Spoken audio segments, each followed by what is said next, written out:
تبدیلی دو طرح سے آ سکتی ہے۔ پاکستان نے جو مقام حاصل کرنا تھا وہ کیوں حاصل نہیں کر سکا؟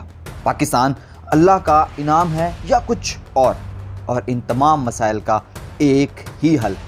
قومیں ایسے ہی ترقی پاتی ہیں۔ نوجوان آج اس میں پھنس کر رہ گئے ہیں۔ ہم نے آزادی انڈیا سے لی تھی یا برطانیہ سے؟ اور یہی کڑوا سچ۔ السلام علیکم دوستو، کیسے ہیں آپ؟ میں ہوں ناصر تور۔ معاشروں میں تبدیلی آ کر رہتی ہے، مگر اس کے طریقے مختلف ہو سکتے ہیں۔ کچھ معاشرے آہستہ آہستہ گریجولی تبدیل ہوتے رہتے ہیں، اور جب وہ 10-20 سال بعد دیکھتے ہیں تو معاشرہ مکمل طور پر تبدیل ہو چکا ہوتا ہے۔ لیکن کچھ معاشرے ایک دم سے تبدیل ہونے کی کوشش کرتے ہیں، جس سے کسی کو بھی فائدہ نہیں ہوتا۔ تو یہ سلو چینج کیسے آئے گا؟ پاکستان نے دنیا کی امامت کرنی تھی۔ جس مقصد کے لیے پاکستان بنایا گیا تھا وہ مقصد کیوں حاصل نہیں کر سکا؟ اس کی وجہ اور اس کا حل کیا ہے؟ آج کی اس ویڈیو میں ہم آپ کو یہی بتانے کی کوشش کریں گے، مسئلے کو تب ہی حل کیا جا سکتا ہے جب اسے جڑ سے پکڑا جائے اور اس مسئلے کا مکمل طور پر پتہ ہو۔ اوپری اور سطحی تبدیلیوں سے وہ نتائج حاصل کبھی بھی نہیں کیے جا سکتے۔ دنیا میں قوموں نے مختلف اور برے ترین حالات دیکھنے کے بعد اتنی ترقی کی کہ وہ دنیا کی نمبر 1 قوم بنی، اور یہ تب ہی ممکن ہوا جب انہوں نے اپنے مسئلے کو جڑ سے پکڑا اور وہیں سے اس کو ختم کیا۔ جیسے ہی پاکستان وجود میں آیا تو پاکستان جو مسلمانوں کے لیے ملک بنا تھا، ان مسلمانوں کے لیے ایک بڑا مسئلہ بن کر ان کے سامنے کھڑا ہوگا، جو آگے چل کر بہت سے مسائل کی وجہ بنی، اور اسی ایک مسئلے کے حل سے سارے مسئلے حل ہو سکتے ہیں۔ وہ مسئلہ تھا پہچان کا۔ جیسے ہی پاکستان وجود میں آیا تو پاکستان آنے والے مسلمانوں کے لیے سب سے بڑا مسئلہ، جو آگے چل کر پاکستان کی ترقی میں سب سے بڑی رکاوٹ بھی بنا، وہ مسئلہ تھا پہچان کا، آئیڈینٹی کرائسس کا، کہ ہم کون ہیں اور ہمارے ہیرو کون ہیں۔ وہ عرب محمد بن قاسم، افغان محمود غزنوی، یا وہ راجہ مہاراجہ انڈیا کے جو ہمیں پروٹیکٹ کیا کرتے تھے۔ ہم نے محمود غزنوی کو اپنا ہیرو بنایا اور اپنے میزائل کا نام بھی اس کے نام پہ رکھا، مگر آج ہمارا سابق وفاقی وزیر کہتا ہے کہ وہ تو لٹیرا تھا۔ یہ تضاد شروع سے تھا، چونکہ ہم مسلمان ہیں اور ہمارے ہیروز بھی مسلمان ہی ہونے چاہیے۔ حالانکہ جنہیں ہم اپنا ہیرو بنا رہے ہیں، محمد بن قاسم یا محمود غزنوی، نہ ہم ان میں سے ہیں اور نہ وہ ہمیں اپنا حصہ مانتے ہیں۔ تو نہ عرب ہمیں اپنا حصہ مانتے ہیں اور نہ وہ ہندو راجہ مہاراجہ ہمیں اپنا حصہ مانتے، بلکہ ہم انہیں اپنا حصہ نہیں مانتے۔ اگر ہم انہیں اپنا حصہ مانتے تو انڈین ہندو میجورٹی کے مقابلے میں، اس کی مخالفت میں جو پاکستان ملک بنا ہے، یہ ملک ہی نہ بنتا۔ تو یہ دریائے سندھ کے آس پاس بسنے والے یہ لوگ کون ہیں؟ ان کے ہیروز کون ہیں؟ یہ کہاں سے آئے تھے؟ یہ پہچان ہمیں تب ملتی جب پاکستان یا کسی بھی ایک ملک کا جب قانون تمام شہریوں کو برابر حقوق اور ایک جھنڈے تلے جمع کر دیتا ہے۔ لیکن پاکستان نے تو یہ قانون بنانے میں ہی دیر کر دی۔ 8 سال بعد جا کے پاکستان کا قانون بنا۔ 1956 میں پاکستان کا پہلا کانسٹیٹیوشن بنایا، لیکن تب تک بہت دیر ہو چکی تھی۔ تب یہ بحث چھڑ چکی تھی کہ کون پکا سچا مسلمان اور محب وطن پاکستان۔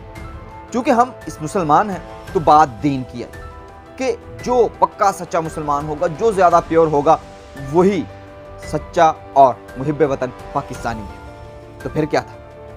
یہ ملا سیاستدان سب لگ گئے کہ کون زیادہ پیور ہے، اور سب نے رات بھر، یہ جو ملا اور برائے نام مولوی تھے، انہوں نے رات بھر تقریریں لوگوں کو بتایا کہ فلاں کیوں کافر ہے، فلاں کیوں پیور نہیں ہے، اور ہم کیوں پیور ہیں، اور ہم خالص ہیں، اور ہم پکے سچے مسلمان ہیں۔ جس سے ایک دین مختلف دینوں میں، ایسے ہی کہوں گا کہ مختلف دینوں میں اور مختلف سوسائٹیز میں، گروہوں میں بدل گئے، اور مختلف ہر کسی نے اپنی اپنی مسجد بنا لی کہ فلاں کافر ہے، وہ اس مسجد میں نہیں آ سکتا، اور اس سے نفرت بڑھی۔ کسی نے اپنی پولیٹیکل پارٹی کو کہا کہ وہ سب سے پیور ہے، دوسرے کافر ہیں، اس سے ہیٹ، نفرت بڑھی۔ چونکہ اس نفرت سے کچھ چند لوگوں کو فائدہ ہو رہا تھا، جن کے ہاتھوں میں یہ تمام لوگ، یہ عوام کھیل رہی تھی، انہوں نے اسے زیادہ بڑھایا۔ اسے ہم ہیٹ اکانومی کا نام بھی دیتے ہیں۔ یہ تبھی بڑھی جب ہر کسی نے خود کو زیادہ پیور، صاف اور بہتر سمجھا۔ ان کے بڑوں نے بھی ان کو نہیں روکا کہ یہ غلط ہے، بلکہ انہیں اس چیز کو بڑھاوا دیا کہ کون اپنے مخالف کو زیادہ بڑی گالی دیتا ہے، کون اپنے مخالف کو سب سے زیادہ ذلیل کرتا ہے۔ جس نے زیادہ بڑی گالی دی اسی کو شاباش دی گئی، جبکہ ان کے پیروکاروں میں اتنی صلاحیت نہیں کہ یہ اپنے لیڈر سے یا اپنے پیر مولوی کسی سے بھی یہ سوال کر سکیں۔ جب آپ اپنے لیڈر یا اپنے مولوی سے، اپنے پیر سے، اپنے بڑے سے، اپنے کسی بھی پیشوا سے سوال نہیں کر سکتے، خواہ وہ پولیٹیکل ہو، مذہبی ہو، اسلامی، کوئی بھی ہو، آپ کی اہمیت اس کے لیے ایک پیادے سے زیادہ نہیں ہو سکتی۔ آگے چل کر یہی نفرت وائلنس میں بدل گئی کہ کسی آپ نے یہ سنا ہی ہوگا کہ بھاڑ میں گیا فائدہ اور نقصان، میں ایسا کچھ ہونے ہی نہیں دوں گا جو میرے عقیدے یا میری پارٹی کے خلاف ہوگا یا میری قوم کے خلاف ہوگا۔ مطلب ہم جو زبان ایجاد کی گئی تھی تاکہ بات چیت کی جا سکے، معاملات کو بات چیت سے حل کیا جا سکے، ہم نے اسے چھوڑ کر غیر مہذب بننے کی کوشش کی۔ ہم نے مہذب بننے کے بجائے، ماڈرنزم کی طرف جانے کے بجائے جنگلوں کا رخ کیا۔ ہم نے کہا کہ بس اینٹ کا جواب پتھر سے ہی دینا ہے، بات چیت کے ذریعے تو کوئی بات حل ہی نہیں ہوگی، اور نہ ہم کرنا چاہتے ہیں۔ صبر، تحمل، یہ سب ہم سے ختم ہو گیا۔ وہ ملک جسے ہم نے کہا کہ اللہ کا انعام ہے، اللہ کے رازوں میں سے ایک راز ہے، وہ ایک فلاحی ریاست بننے کے بجائے کچھ اور ہی بنتا گیا، چونکہ ہم سب اب آپس میں ہی لڑ رہے تھے۔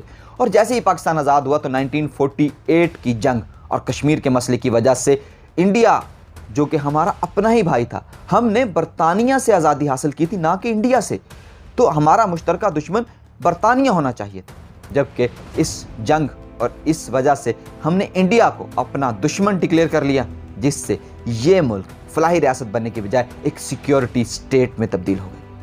اب جو پیسہ، روپیہ عوام کی فلاح پر خرچ ہونا تھا وہ سیکیورٹی پر خرچ ہونے لگا، اور اس پیسے کا نہ کوئی حساب تھا اور نہ ہے۔ کشمیر ہماری شہرگ ہے، کشمیر بنے گا پاکستان، ایسے سلوگنز آپ نے ضرور سنے ہوں گے، اور ایسے ہی سلوگنز کی وجہ سے یہ سیکیورٹی ادارے مزید مضبوط ہوئے، اور ہم نے انڈیا کو اپنا ازلی دشمن سمجھا اور اسی سے مقابلہ کرنا ہی بہتر جانا۔ ہم نے اپنی اکانومی کو اور دوسرے معاملات کو چھوڑ کر صرف اس بات پہ توجہ دی کہ واگا بارڈر پر پاکستان والوں کی ٹانگ زیادہ اونچی، جبکہ ہمارا ازلی دشمن 5ویں بڑی اکانومی بن گیا، اور ہم وہیں کے وہیں رہ گئے۔ جیسے ہی مودی سرکار آئی، اس نے کشمیر کا سٹیٹس بدلا، کشمیر کے اوپر تقریباً مکمل قبضہ کر لیا، اور ہم اس کا مقابلہ کرنے کے قابل نہیں رہے۔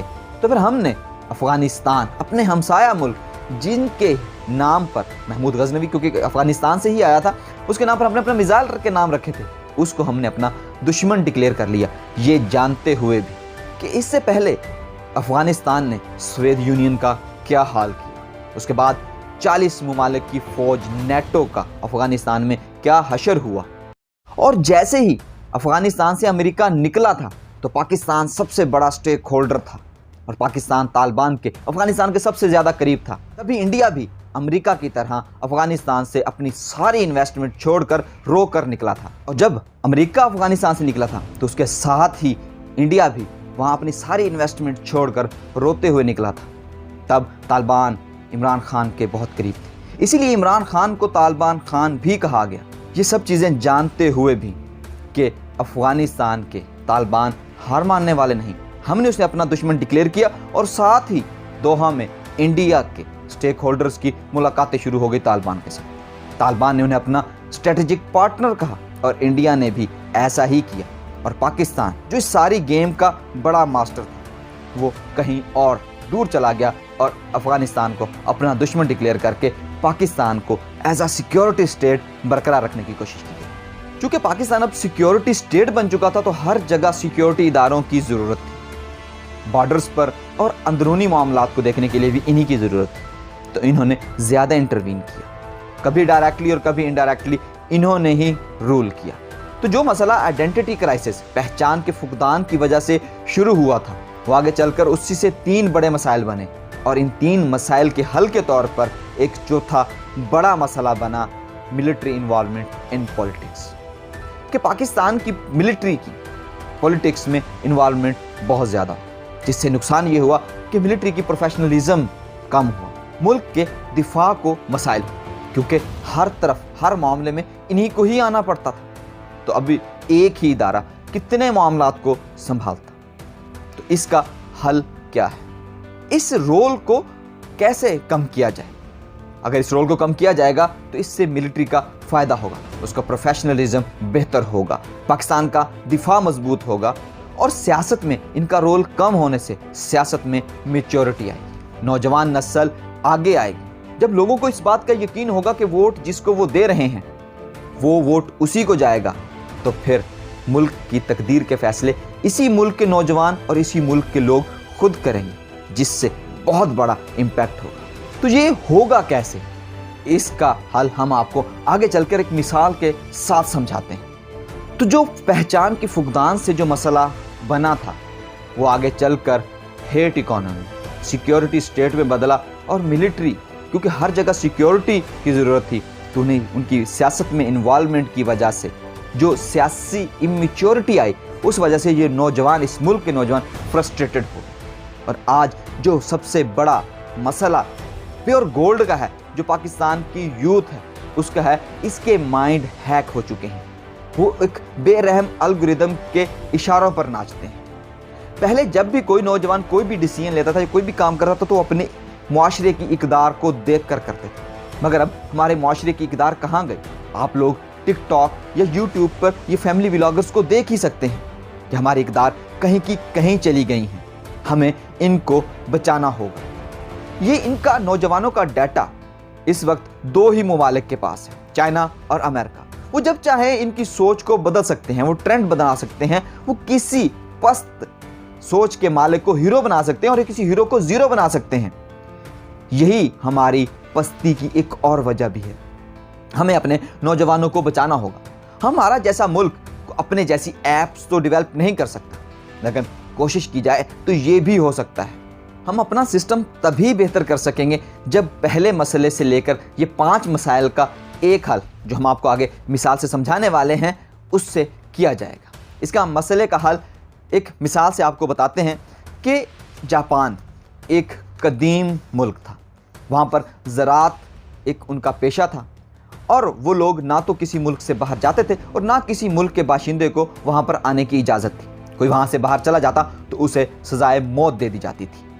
وہاں پر سیمورائے ہوا کرتے تھے جو تعلیم حاصل کرتے تھے، اپنے علاقے کو، زمین کو پروٹیکشن دیتے تھے، لڑتے بھی تھے، اور ان کی آپسی لڑائیاں بھی رہتی تھیں۔ ان آپسی لڑائیوں کی وجہ سے جو باہر سے ٹریڈر آتے تھے وہ اپنی مرضی کی شرائط پر ان سے ٹریڈ کرتے تھے۔ ان کی ساحلوں پر، ان کے بندرگاہوں پر امریکہ، برطانیہ قبضہ کر رہے تھے۔ یہ سب مل کر بھی کسی پروفیشنل فوج کی طرح ان کا مقابلہ نہیں کر پا رہے تھے۔ اس کے بعد تمام ایلیٹس نے، سب سیمورائے نے ایک فیصلہ کیا، ایک ٹیبل پر بیٹھے اور انہوں نے ریفارمز کا فیصلہ کیا۔ انہوں نے امپرر میجی کی سربراہی میں کچھ ریفارمز کی، نوجوانوں کو باہر بھیجنا شروع کیا، باہر سے لوگوں کو اپنے ملک بلانا شروع کیا۔ جس بات پر پہلے سزائے موت ہوتی تھی پھر وہ زبردستی کیے جانے لگا۔ انہوں نے اپنی ملٹری بنائی، اسپیشلی اپنی نیوی بنائی، اور اس کو اتنا پروفیشنل کیا کہ وہ دنیا میں ریولوشن اور ماڈرنزم کی طرف بہت آگے بڑھے۔ 1889 میں میجی کی سربراہی میں ایک سینٹرل گورنمنٹ قائم کر دی گئی تھی، مگر تمام فیصلے وہ نہیں کرتے تھے، بلکہ 2 اور ادارے تھے جو ان کے فیصلے دیکھتے تھے اور اس پر امپلیمنٹ بھی کرواتے تھے۔ یعنی وہاں پر کچھ حد تک ڈیموکریسی آ چکی تھی۔ انہوں نے جدید آرمی بنائی، نیوی بنائی، اور پھر آپ نے دیکھا کہ اسی نیوی نے کیسے پرل ہاربر میں امریکہ سپر پاور کو آؤٹ سمارٹ کر دیا تھا۔ اس نے بہت سے چھوٹے چھوٹے ممالک پر بھی قبضے کر رکھے تھے۔ دوسری جنگ عظیم کے بعد سب سے بڑی انڈسٹریل طاقت کے طور پر یہ سامنے آئے۔ کوریا، فلپائن، انڈونیشیا پر بھی قبضہ کیا تھا، بلکہ یہ چائنا کا 4% رقبے کے جتنا ملک نے چائنا کے ایک حصے پر بھی قبضہ کیا ہوا تھا۔ دوسری جنگ عظیم کے بعد جب انہوں نے برما پر قبضہ کیا تو تب برے صغیر میں یہ خطرہ بھی پیدا ہو گیا تھا کہ اب برے صغیر پر انگریز نہیں بلکہ جاپانی حکومت کریں گے۔ مطلب میجی ریفارمز نے جاپان کو مکمل طور پر بدل کے رکھ دیا، اور آپ نے دیکھا کہ دوسری جنگ عظیم میں وہ 2 ایٹم بم کھانے کے باوجود بھی آج بھی وہ چوتھی بڑی اکانومی ہے۔ یہ سب اسی لیے ہوا کہ وہاں کی ایلیٹ نے آپس میں کنسنسس کر لیا تھا، وہ ایک میز پر بیٹھ چکے تھے، انہوں نے اتفاق کر لیا تھا، حالانکہ وہاں اس کے لیے کوئی بڑی تحریک نہیں چلائی تھی۔ مطلب اگر آپ لوگ یہ سوچ رہے ہیں کہ ملک میں تبدیلی لانے کے لیے آپ کی کسی سوچ کی بات کی کوئی اہمیت نہیں ہے تو معذرت کے ساتھ